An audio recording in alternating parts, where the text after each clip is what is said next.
Hai co-friends, diketahui pada soal, kecepatan awalnya atau V0 adalah 10 meter per second. Kita bisa pecahkan menjadi dua komponen, yaitu kecepatan terhadap sumbu X dan sumbu Y. Pada sumbu X, yaitu V0X, nilai kecepatannya akan sama dengan V0 cos alpha. Karena pada V0X, komponen kecepatan tersebut diapit oleh alpha, sehingga akan dikalikan dengan cos alpha, sehingga akan sama dengan V0 yaitu 10 meter per second dikalikan dengan cos alpha yaitu cos 37 derajat, sehingga akan mendekati 8 meter per second.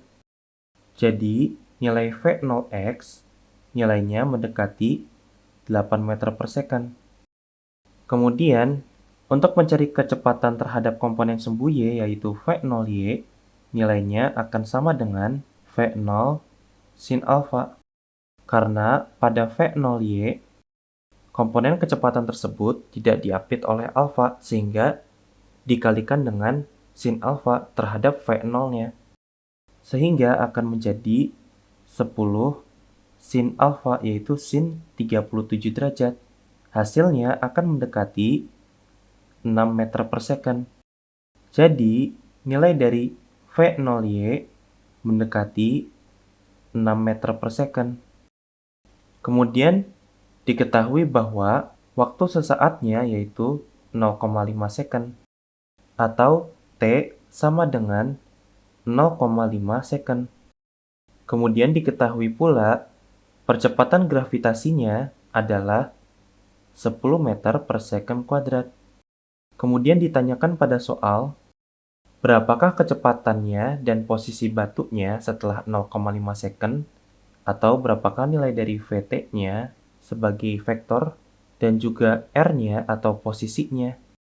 Untuk mencari Vt, kita tahu bahwa Vtx atau kecepatan pada komponen sumbu X adalah akan sama dengan V0x. Karena bisa diperhatikan pada gerakan ini atau gerakan parabola tersebut, tidak ada percepatan atau perlambatan yang mempengaruhi gerakan parabola pada sumbu X, sehingga kecepatannya akan konstan, yaitu hanya V0x saja sepanjang sumbu X, sehingga akan sama dengan V0x-nya yaitu 8 meter per second.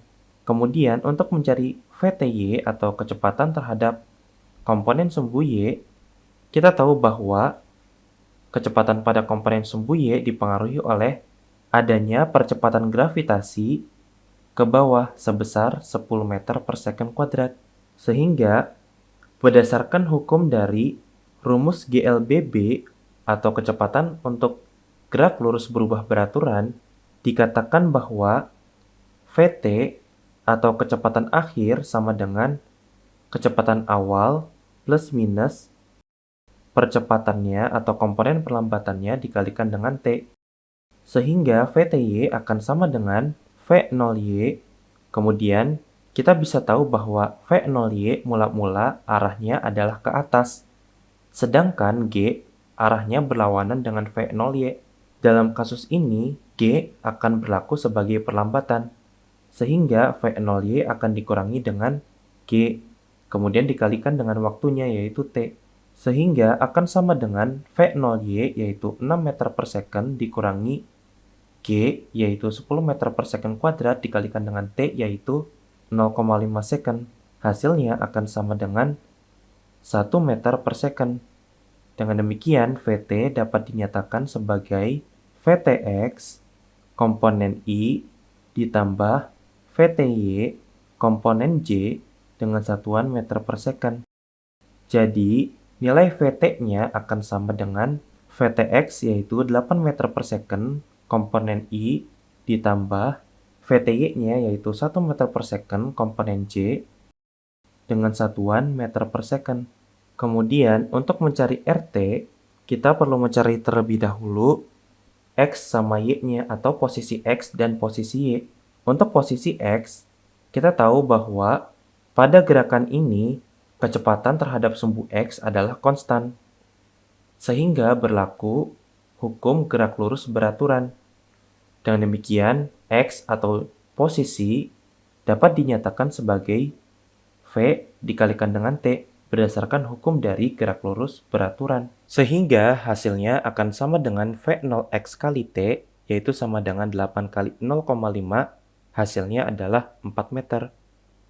Kita tahu bahwa berdasarkan hukum gerakan parabola, untuk kasus seperti ini, Y-nya atau komponen sumbu Y atau posisi Y bisa dicari dengan V0Y dikalikan dengan T dikurangi dengan setengah dikalikan dengan G dikalikan dengan T kuadrat.